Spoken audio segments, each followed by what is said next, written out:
Hello everyone. आज human reproduction system में आज हम जो कर रहे हैं this is the sagittal section of the testis, क्योंकि हम कर रहे थे pre fertilisation events. Pre fertilisation में ह्यूमन रिप्रोडक्टिव स्ट्रक्चर को, ह्यूमन रिप्रोडक्टिव में मेल रिप्रोडक्टिव ऑर्गन के स्ट्रक्चर को समझने के लिए this is the very important topic जिसमें हम कर रहे हैं sagittal section of the testis, और यू कैन से एलएस और side view of the testis. Testis जो है बेटा, उसके ऊपर 3 कवर हैं, tunica vaginalis, tunica albuginea and tunica vasculosa. ये उसी सीक्वेंस में मैंने लिखे हैं जिस सीक्वेंस में ये प्रेजेंट हैं। मतलब कि सबसे बाहर की तरफ तो लेयर जो है this is called serous membrane tunica vaginalis, and as we all know कि जो सिरस मेम्ब्रेन है that is derived from the peritoneum. और ये बनती कब है, तो हम कहेंगे during the descent of testes. जब टेस्टीज जो है एब्डोमिनल कैविटी या पेल्विक कैविटी से स्क्रॉटल सैक में आते हैं तब इसका फॉर्मेशन होता है। It not fully cover the testes, it actually partially cover the testes. ठीक है। एंड कई बार इसके अंदर एक कलेक्शन हो जाती है सिरस फ्लूइड की ट्यूनिका वेजाइनलिस के अंदर, दिस इज कॉल्ड हाइड्रोसील। इसके अंदर अगर कलेक्शन हो जाती है that is called a term, I am writing here, this term is called hydrocele. Hydrocele जो है उससे सर्जिकली या नॉर्मली ट्रीट किया जा सकता है। This is the case of inflammation of the testes. अब इसके लिए कोई बहुत ज़्यादा ट्रीटमेंट रिक्वायर्ड नहीं है, ये एक प्रॉब्लम है जिसकी हम बात कर रहे थे। चलिए बात करते हैं वापस tunica vaginalis, this is the outer most covering. Tunica vaginalis के बाद जो सेकेंड लेयर है this is called tunica albuginea. ये ट्यूनिका एल्बुजिनिया जो है this is actually it extends inward. जो आप देख रहे हैं ना कि ये अंदर की तरफ, यहाँ ये अंदर की तरफ जा रहा है, और ये जो इसमें कंपार्टमेंट्स बना रहा है, ये जो हैं these are compartments.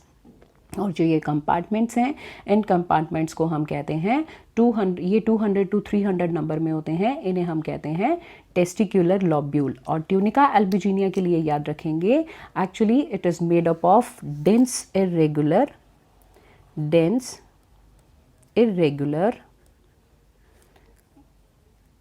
Connective tissue. ये किसकी बनी हुई है, तो आप कहेंगे this is made up of dense irregular connective tissue, जिसकी ये बनी हुई है।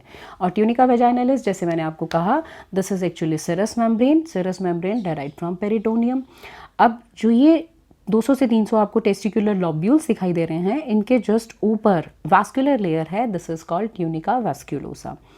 अब हम अगर बात करते हैं इन सेमिनिफेरस ट्यूब्यूल्स की, तो ये जो सेमिनिफेरस ट्यूब्यूल्स हैं इनके अंदर अगर हम इनकी स्ट्रक्चर देखेंगे तो इसके अंदर हमें दिखाई देंगी sperm forming cells, and the second type of cells is sustentacular cells और Sertoli cell which gives nutrition to the sperms. तो इनकी स्ट्रक्चर तो हम बाद में करेंगे जब हम टेस्टीज का आगे वाले डायग्राम में हम टेस्टीज का अंदर का वाला पार्ट, मतलब कि सेमिनिफेरस ट्यूब्यूल का अंदर वाला पार्ट देखने वाले हैं। अभी हम करते हैं, दोबारा मेरी बात सुनिए, 3 पार्ट्स हैं, tunica vaginalis, tunica albuginea and tunica vasculosa. These are just coverings. अब हम अगर बात करते हैं तो 200 से 300 जो हैं दीज आर टेस्टिकुलर लॉब्यूल्स। तो ये 200 से 300 जो है compartments हैं which are known as testicular lobules. Testicular lobules contain seminiferous tubules, और seminiferous tubules के बीच बीच में ये जो septum है obviously this is formed by tunica albuginea. ये septum tunica albuginea ने बनाए हैं which is made up of dense irregular connective tissue. Okay, तो अब आगे चलें तो हम देखते हैं इसमें कि tunica vasculosa जो है this is the vascular layer. अब अंदर की तरफ सेमिनिफेरस ट्यूब्यूल है, सेमिनिफेरस ट्यूब्यूल के अंदर स्पर्म्स का फॉर्मेशन होता है। हर एक टेस्टिकुलर लॉब्यूल्स के अंदर 2 से 3 सेमिनिफेरस ट्यूब्यूल्स प्रेजेंट होती हैं।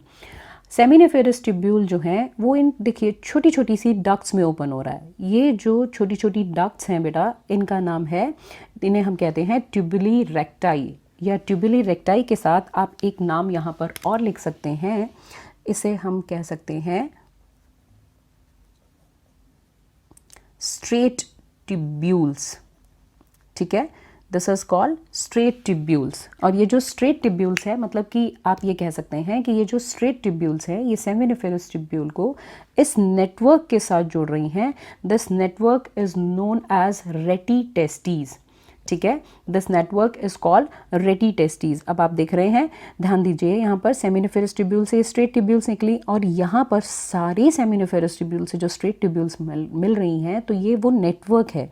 नेटवर्क जो है वो स्पर्म्स को सिर्फ और सिर्फ पैसेज प्रोवाइड कर रहा है, एक रास्ता है ये।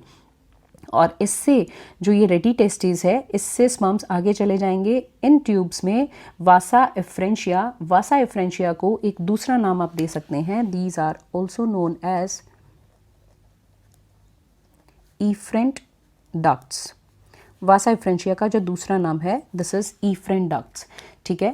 इफ्रेंट डक्ट्स जो हैं वो स्पर्म्स को पहुंचा देंगी इस स्ट्रक्चर में जिसका नाम है epididymis. I told you this is very long structure, but एक 4 सेंटीमीटर, सिर्फ 4 सेंटीमीटर के एरिया में रहती है।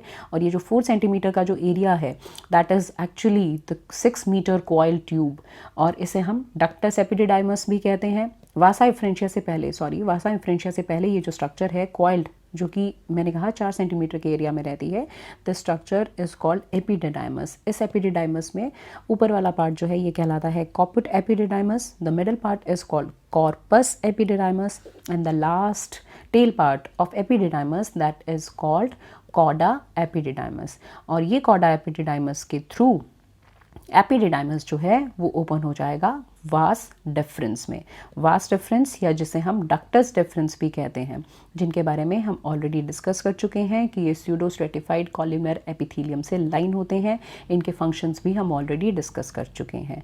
तो अब सेजिटल सेक्शन ऑफ टेस्टीज को अच्छे से समझने के बाद we are moving towards the next diagram. जो नेक्स्ट डायग्राम में हम करेंगे सेमिनिफेरस ट्यूब्यूल का सेक्शन, जिसमें हम देखेंगे कि स्पर्म फॉर्मेशन कैसे होता है।